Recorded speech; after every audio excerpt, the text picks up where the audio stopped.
चंद्रमा पर प्लॉट लेकर के वहां रहने के चक्कर में है लोग, इतना पढ़ लिख करके उन्होंने इतनी खोज कर ली है, लेकिन बहुत कुछ पाने के चक्कर में जीवन का जीने का ढंग क्या है वो भूल गए हैं। और वो ढंग सिखाने के लिए ही महात्मा लोग ये बार बार कह रहे हैं कि सुनो समझो। अब लोग कुछ पढ़ लिख करके बड़ी ऊंची लेवल की बात करने लग जाते हैं, तो उनका तो सर्वनाश होता ही है, साथ में जो सुनते हैं उनका भी पतन हो जाता है।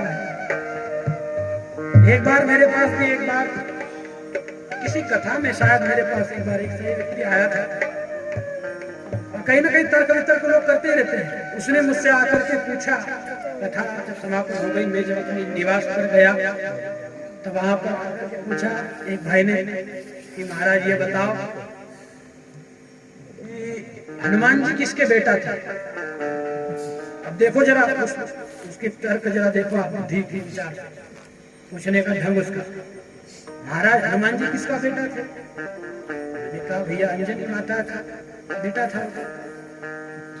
उनके पिता कौन थे? भैया उनके पिताजी का नाम केसरी था। अच्छा, तो बोले महाराज फिर एक बात बताइए, उनकी माताजी का नाम अंजनी था, उनकी माताजी अंजनी थी, तो उनकी माता को पूछ नहीं थी तो फिर हनुमान को पूछ कहां से आ रही है? भगवान उनकी क्या प्रश्न पूछा?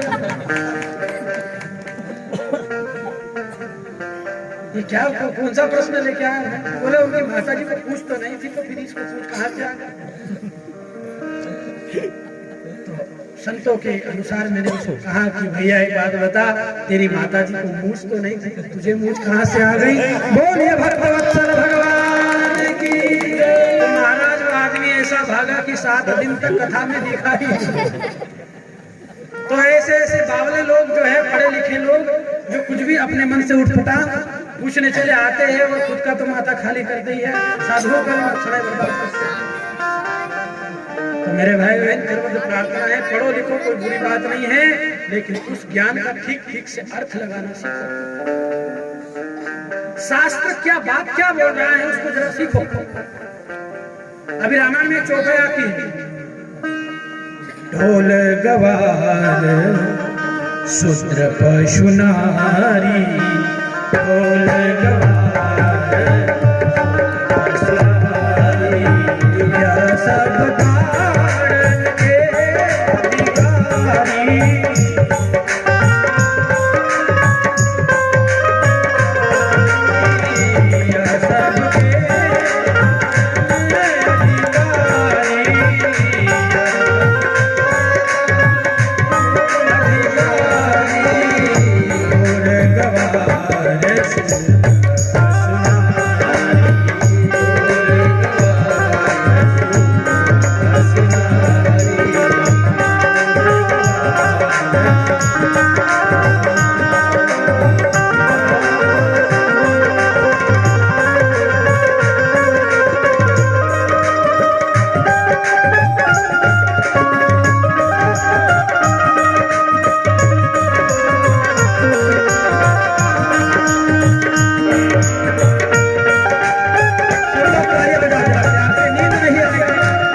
चौपाई का जरा देखो आप लोग कितना गलत अर्थ करते हैं। इस चौपाई में लिखा हुआ है ढोर गवार शूद्र पशु नारी, यह सब ताड़न के अधिकारी।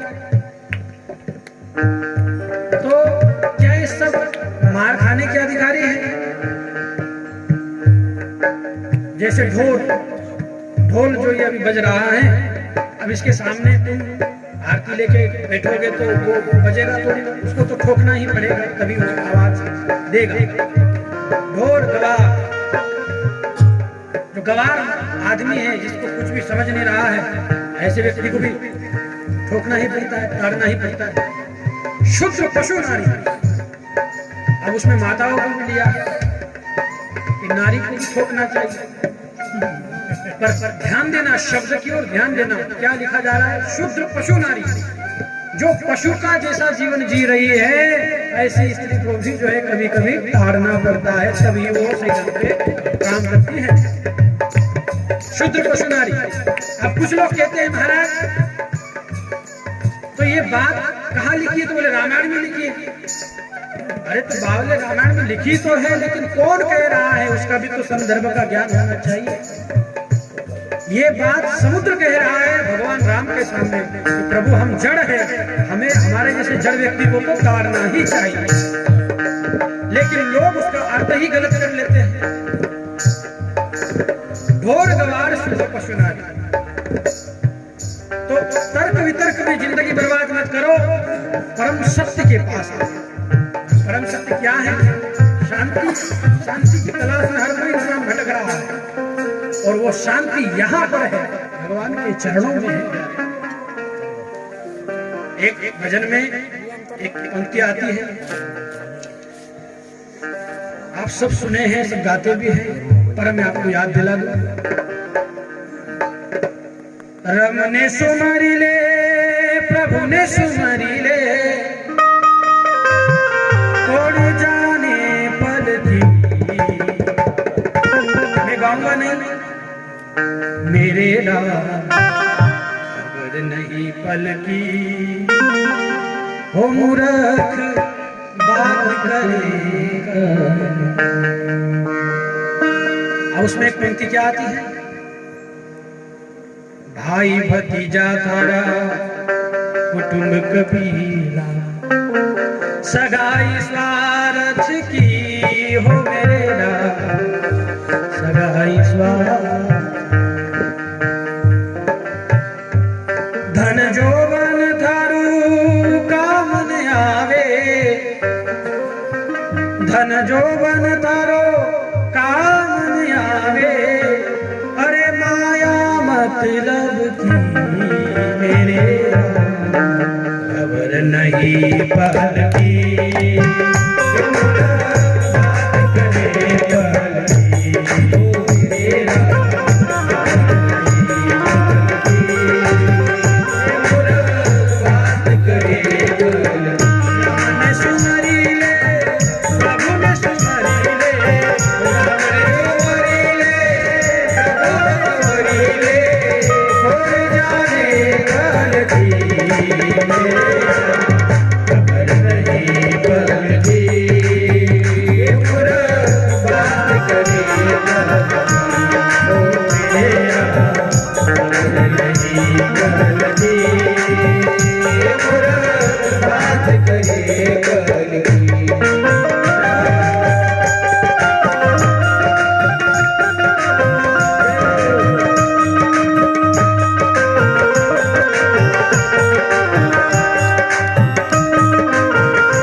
हर एक रिश्ता मतलब से जुड़ा है, मतलब तक ही रह जाएगा। पत्नी मकान तक, ध्यान देना, पत्नी मकान तक, समाज शमशान तक, पत्नी मकान तक, समाज शमशान तक, पुत्र अग्निदान तक, लेकिन हमारे कर्म भगवान तक रहते हैं प्यारे, हमारे कर्म भगवान तक रहते हैं। इसलिए सत्कर्म सूचि को नूनम ज्ञान यज्ञ स्मृतौ बुधैः। भागवत में लिखा हुआ है, सत्कर्म सूच को नूनम, सत्कर्म करिए। हमारे संत श्री दगाजी महाराज कहते थे, उनकी एक बहुत प्यारी बात मुझे याद आती है। राम नाम के जो बहुत बड़े प्रवर्तक हुए हैं, जिन्होंने राम धुन का बहुत ज्यादा प्रचार किया है, और उनकी ही कृपा है जो हमारे पूज्य बापूजी और भी उनके शिष्य रहे हैं जिन्होंने राम नाम की माला। अभी हमारे कई ऐसे समाज के, बंजारे समाज के बहुत सारे गांव है, उधर महाराष्ट्र में भी, नंदुरबार जिले में भी, इधर हमारे बुरहानपुर जिले में भी, और आपके इधर भी। और यहाँ पर शायद उनके नियम का पालन करते हैं, नहीं मुझे नहीं मालूम, लेकिन उधर कई गांव में ऐसा होता है कि सुबह रात को 4 बजे प्रभात फेरी होती है। ठंड रहे, बारिश रहे, कैसा भी माहौल रहे, लेकिन प्रभात फेरी पूरे गांव में होती है। ये उन्होंने अपने भक्तों को ये संस्कार देकर के गए, तो आज भी वो चल रहा है। भगवान के नाम का उन्होंने एक ऐसा रूढ़ी डाल दी, लोगों को ऐसी आदत डाल दी कि आज भी वो चल रहा है। और अक्सर ज्यादातर हमारे जो बंजारा समाज में जो है, वो ज्यादातर महाराष्ट्र के नियम का पालन किया जा रहा है। कोशिश करो कि हम सब ये चीजें करें, और हम ना रहने के बाद हमारे बच्चे भी इस प्रथा को चलाते रहे, और धीरे धीरे ये संसार भगवान के सनातन धर्म का प्रचार प्रसार होता रहे। ये आदत डालनी हमें पड़ेगी, कोई ऊपर से भगवान नहीं आ जाएगा। तो हमारे दादाजी बापू जी कहते थे कि सत्कर्म करी ले जो आणि कराई ले जो। गुजराती भाषा में उन्होंने बोला है कि सत्कर्म करी ले जो आणि कराई ले जो। तो कर भी लो और करा भी लो, ऐसा आपको होना चाहिए। नहीं तो क्या है, खा रहे पी रहे, सो रहे, भोग रहे, और वही दिन डूब रहा है, शाम हो रही है, रात हो रही है, दिन निकल रहा है, ऊपरे चंदा वही धंधा, क्या हो रहा है? गधे के जैसा जीवन जी रहा। यही जीवन अगर हमारा ऐसी उमरिया बीत गई तो फिर हमारे जीवन हमारा जीवन पूरा का पूरा व्यर्थ सिद्ध हो जाएगा, व्यर्थ, बिल्कुल गवाह ना।